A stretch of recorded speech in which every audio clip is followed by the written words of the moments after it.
প্রায়ই প্রশ্ন করেন আমার দর্শকরা, সেটি হচ্ছে সাধারণত গ্রিন কার্ড দিয়ে যখন বাবা মা আনম্যারিড, সাধারণত আমরা জানি যে আনম্যারিডকেই আবেদন করতে পারবে। তো সেক্ষেত্রে বয়সের যে হিসেব নিকেশ আছে সেক্ষেত্রে একটু যদি জানতে চাই যে যদি 18 বছরের নিচে হয় তারা কতদিনের মধ্যে আসতে পারে? এটি একদম কমন প্রশ্ন করেন। এবং সিটিজেনশিপ বাবা মা যখন আবেদন করছেন তারা 18 বছর কিংবা 21 বছরের নিচে কেমন হলে হয়, তার উপরে বয়স হলে কেমন হয়? এই সময়ের হিসেবটি একটু আপনার কাছ থেকে আমি পুরোপুরি ব্যাখ্যা নিতে চাই। গ্রিন কার্ড এবং সিটিজেনশিপ যারা আবেদন করছেন ছেলেমেয়ের জন্য। হ্যাঁ, দুই ভাবে আপনি একটু ব্যাখ্যা করবেন। আনম্যারিড, ম্যারিড, আমি পুরো ব্যাখ্যাটি আপনার কাছে চার্ট আকারে চাই, কারণ এটি মানুষজন প্রায়ই প্রশ্ন করেন। সেক্ষেত্রে একটু পুরোপুরি ব্যাখ্যাটি আপনার কাছ থেকে আমি নিতে যাচ্ছি। আচ্ছা, সো প্রথম হচ্ছে F1 ক্যাটাগরি। আমি একটু চার্টে দেখতে হবে।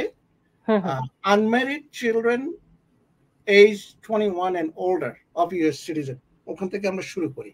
এটা হচ্ছে, হ্যাঁ তাই না, 21 বছরের নিচে and older US citizen F1 ক্যাটাগরিতে, এটা কেবল আপনার F1 ক্যাটাগরি।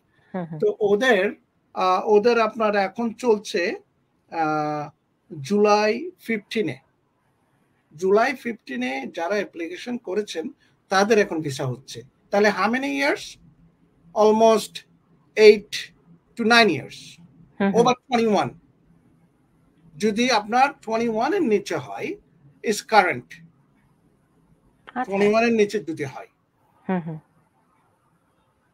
তাহলে 21 এর নিচে যদি হয় is consider as a child, এবং 21 এর উপরে হলে অ্যাডাল্ট। ওভার 21 ওদের লাগছে আপনার 9 থেকে 10 বছরের মতো।